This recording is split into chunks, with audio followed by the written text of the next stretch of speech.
성경의 문화와 풍습 45번째 시간입니다. 오늘은 형사 취수혼의 절차에 대해서 알아보도록 하겠습니다. 어떤 과정을 거쳐서 과부가 된 그 형제의 아내와 결혼을 하게 되느냐.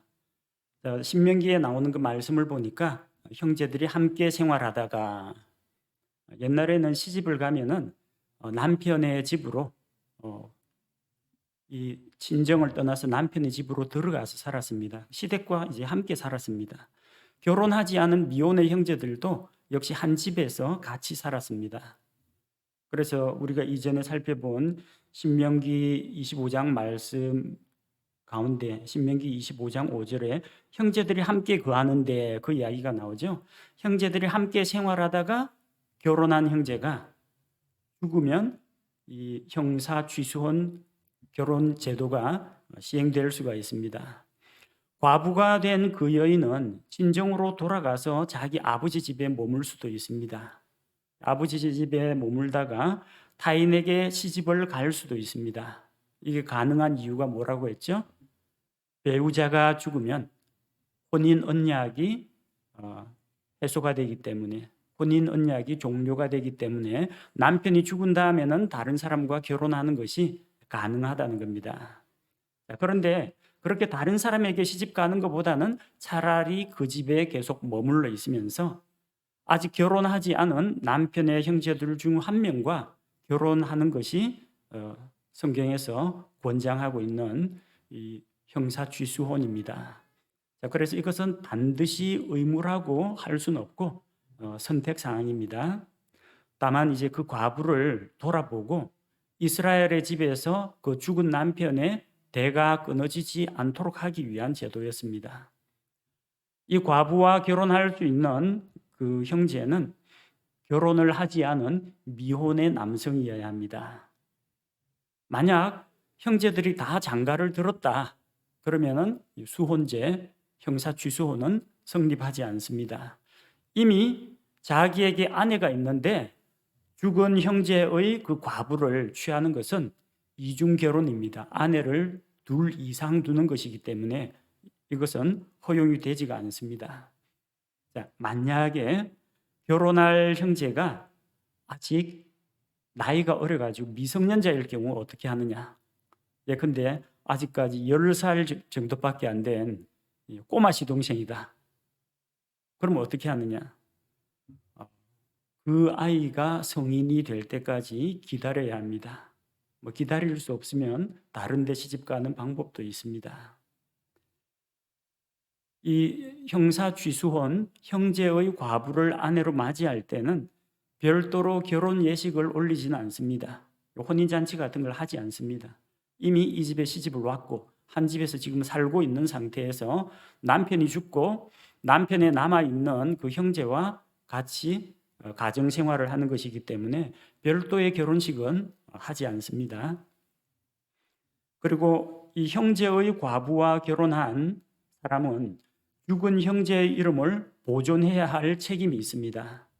그래서 그들 사이에서 낳은 첫 아들, 그러니까 이 과부와 그 형제, 남아있는 그 형제, 그 과부를 취한 그 형제는 거기서 난 첫 아들을 죽은 형제의 아들로 인정하고 죽은 형제의 가문을 잇도록 해줘야 합니다. 그리고 그 아이의 후견인이 되어서 그 아이가 커서 성장해서 독립할 때까지 도와줘야 합니다. 나중에 독립하고 결혼할 때는 재산을 한 미천 떼줘가지고 잘 살아갈 수 있도록 든든한 후원자가 되어줘야 합니다. 자, 그러면은 형제가 자식이 없이 과부인 아내를 남기고 죽었을 경우 남아있는 형제들은 무조건 결혼을 해야 되느냐? 과부와 결혼을 해야 하느냐? 결혼하기를 좋아하는 사람도 있고 좋아하지 않는 사람들도 있을 거예요. 정말 형수가 마음에 들어가지고 같이 살고 싶은 사람도 있고 자기는 마음에 둔 다른 여자친구가 있다거나 그런 사람도 있을 수가 있습니다. 그래서 남아 있는 형제들은 죽은 형제의 그 과부를 아내로 삼을 의무를 수용할 수도 있고 거부할 수도 있습니다. 그래서 거부하는 것에 대해서는 신명기 25장에 보면 그 상세한 절차가 나와 있습니다. 만약에 그가 거부하면은 다른 형제에게 차례가 넘어갑니다. 다른 형제들도 다 거부하면요, 그 다음으로 가까운 친척들, 그러니까 예컨대 사촌이라든지 이런 쪽으로 차례가 넘어가게 됩니다.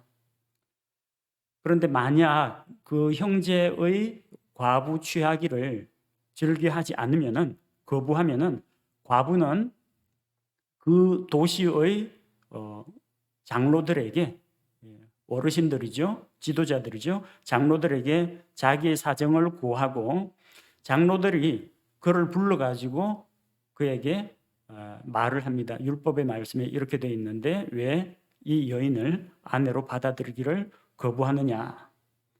그런데 만약에 정말로 이제 거부를 하게 될 경우 신명기 25장 7절과 8절에 그 절차가 나와 있습니다.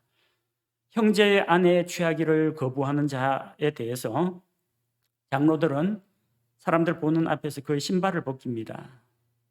그리고 그에게 침을 뱉는 의식을 행합니다.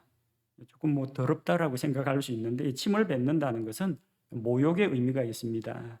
9절에 보니까 그의 형제의 아내가 장로들의 앞에서 그에게 다가가 그의 발에서 신을 벗기고 그의 얼굴에 침을 뱉으며 응답하여 이르기를 자기 형제의 집을 세우려 하지 아니하는 그 사람에게는 이같이 하리라 할 것이며, 그리고 이제 동네에 다 소문이 납니다. 신이 벗기워진 자, 이렇게 사람들에게 알려지게 됩니다. 물론 그는 이런 모욕과 수치를 당한 다음에는 형제의 과부를 돌아보아야 하는 책임에서는 벗어납니다. 그리고 과부는 그 남편의 형제들이 자기를 받아주지 않으면은 친정으로 돌아갔다가 다른 사람에게 시집 갈 수가 있습니다. 강제 조항은 아닙니다.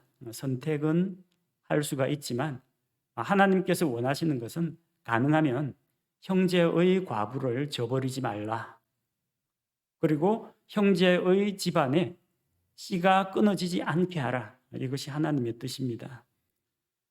형사 취수혼, 수혼 제도는 과부를 보호하기 위한 사회적인 안전장치였습니다. 강제사항은 아니지만 형제들이 선택할 수가 있었는데 그 결혼 의무를 이행하거나 말거나 선택할 수 있었지만 하나님께서 원하시는 것은 과부를 돌아보라. 특히 형제의 과부를 그 가족들이 돌아보기를 원하셨던 것을 알 수가 있습니다.